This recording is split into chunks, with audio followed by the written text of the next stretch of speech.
Wanted to get to another story, and this one involves the Buffalo Bills.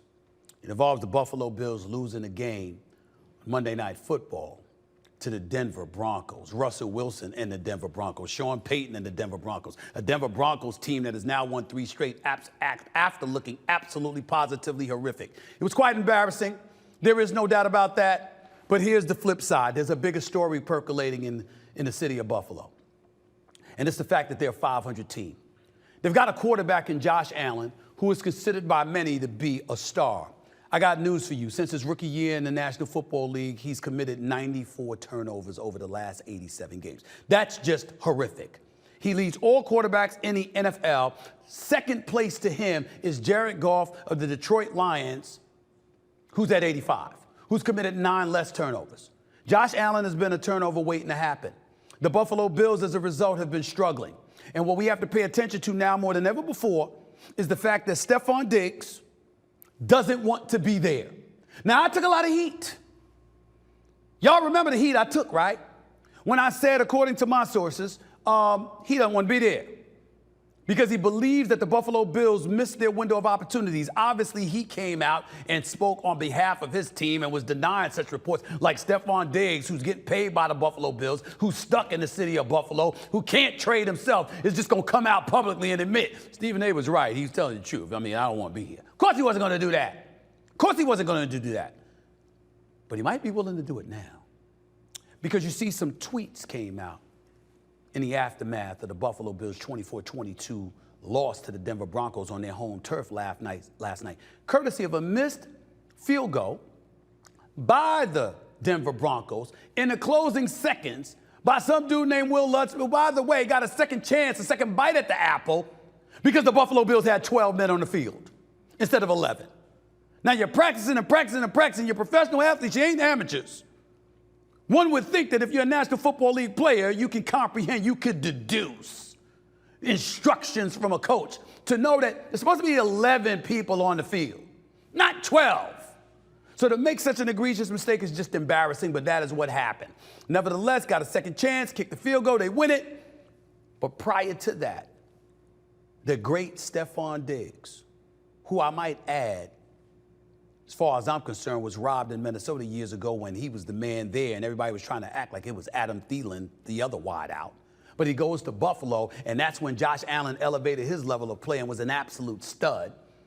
That same Stefon Diggs, who's proven to be an all-world, all-pro receiver, that same Stefon Diggs, who was seen on the sidelines engaging in histrionics and going off because he couldn't believe how bad the team was playing and how Josh Allen and others didn't step up to the challenge against the Cincinnati Bengals in a divisional playoff game. That same Stefon Diggs, that was so ticked off, didn't want to talk to the media, that was so ticked off even months later, as months upon months passed, and he had to return to training camp, ended up showing up late, then didn't want to talk to his quarterback, nor the head coach, after he returned, because he was still salty about the loss. And what did I report? I said, yo, he believes it was an opportunity missed. He believes it's an opportunity missed, and he don't want to be there any longer from what I'm hearing. Well, what happened last night on Monday Night Football? That man right there, at Stefon Diggs, do you know who he is? If you know football, you know who he is. He's one of the best cornerbacks in the world. He happens to play for the Dallas Cowboys. He's on the injured list, suffered a season-ending injury, season-ending leg injury just months ago. That same Stefon Diggs is the brother of Stefon Diggs. And you saw what he said. Somebody got to get him up out of there. Man 14 got to get up out of there. That's what he said. Ladies and gentlemen, this isn't some distant relative you don't talk to. This isn't some distant relative or somebody that shares your bloodline that you never talk to, that's trying to gain some pub and some hype for themselves, using your name to be relevant. This is not only a contemporary and a brethren, but your brother, who is also old world at his position, telling the American public, if not the football world, got to get my brother up out of there. Got to get him up out of there. That's what he said. And then he came back with an additional tweet on Tuesday morning, basically saying, yo, Josh Allen wasn't doing what he was doing until my brother got there. Why would he bring that up? I'll tell you why he brought that up. Because he was only targeted 5 times last night, Monday night. He only caught 3 passes for about 34 yards. During the first 5 games of the season, he was averaging over 114 yards in receiving yards per game. Over the last few games, that number has dipped to 62. That's nearly cut in half. Stefon Diggs is not going to be happy about that. And if you in Buffalo, New York, you better win some damn games. What else is there to do there? It's a lot of snow, a lot of cold weather, blizzards. But it ain't exactly Vegas, you feel me? I mean, you got to win in Buffalo. There is no other reason to be there.